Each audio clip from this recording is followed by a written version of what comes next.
Hey everyone, welcome back to our DC review. Now this video will contain spoilers for episode 3 of Creature Commandos, so this is your warning. Now with episode 3, I have things I really did like and some things I didn't like, but overall, I really underestimated this show and didn't realize how deep this story is. I really liked learning the backstory to G.I. Robot. That was a really interesting thing to learn about and was another character with a very tragic life. And yet again, this episode expanded the DCU's lore and we are developing the current story more as well, and I'm really enjoying what we have seen so far. However, last week we had 2 episodes, and so it felt like a satisfying display of the story. However, this week with only 1 episode, it felt like we could have explored this story more. With only a 20-minute runtime, we spent half the time learning about G.I. Robot and the other half in the present day, and it kind of felt like the present day story wasn't developed enough for me. I enjoyed this episode, don't get me wrong, but I just felt like I wanted to know more about the modern day story, because all we really got in this episode was G.I. Robot's backstory and killing Nazis in the past and present day, with just a tease from Cersei at the end. And I wonder if this show would have benefited from 30-minute episodes instead of 20-minute episodes. Last week we were basically able to get 40 minutes of the story, and so I felt satisfied when it ended, whereas this week we only had half of that. And yes, it's always good to end an episode wanting more than it feeling like it overstayed its welcome, so I'm glad in that sense, but I feel it would have greatly benefited from just 10 more minutes, because a lot of the modern day story was just fighting, which is fine when we have the right amount of story added, but I didn't get that feeling with this episode in the present day, so 10 more minutes of storytelling would have really been ideal for me. But my feelings on that may change if the next 4 weeks of storytelling show me why this runtime was the right decision.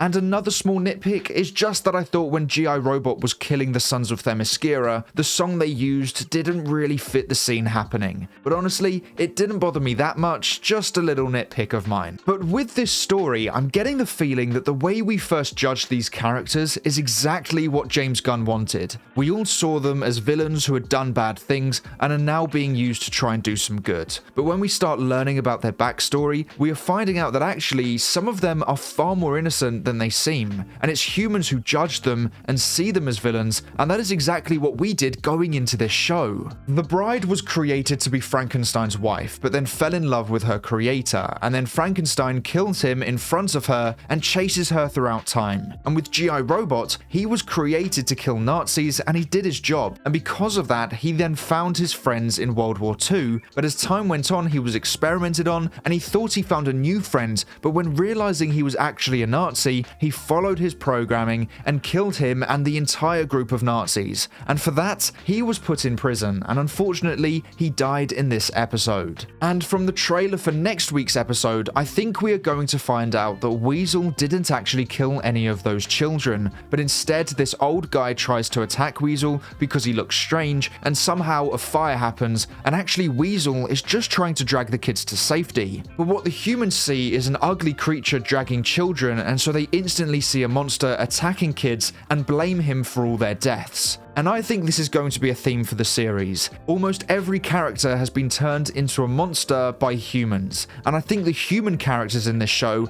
are actually going to be the villains who we originally see as innocent, and that's heartbreaking and very, very deep. And with Cersei's warning at the end of the episode, and with the vision she has shown us of all the heroes dying, I think this implies that the princess is actually evil and has some kind of powers or weapon that can kill people with powers, and we already know Waller isn't a very good person either. So I think the team has been blindsided and has been defending the wrong person all along. I wouldn't be surprised if Waller knows what the princess is capable of and wants her powers, whatever they are, to be used for the US government. So by defending the princess from Cersei, she can hopefully use the princess like she has with the Creature Commandos. And this is really showing a more complex story than I thought there would be. I really did underestimate this show. The humor may not be for you, and maybe the gore isn't either, but I don't think either overshadow the story, and this story is great. It's far more deep and complex than I realized, and I'm really enjoying it more than I thought I would. So I am looking forward to next week's episode, which many are saying is one of the best in the series. But for episode 3, I would give this a 7 out of 10. So let me know your thoughts on this episode in the comments below. But that is all for today's review. Thank you so much for watching. Please make sure to like, subscribe, and turn on post notifications so you never miss a video. I hope to see you here again soon, so until then, have a great day. Bye!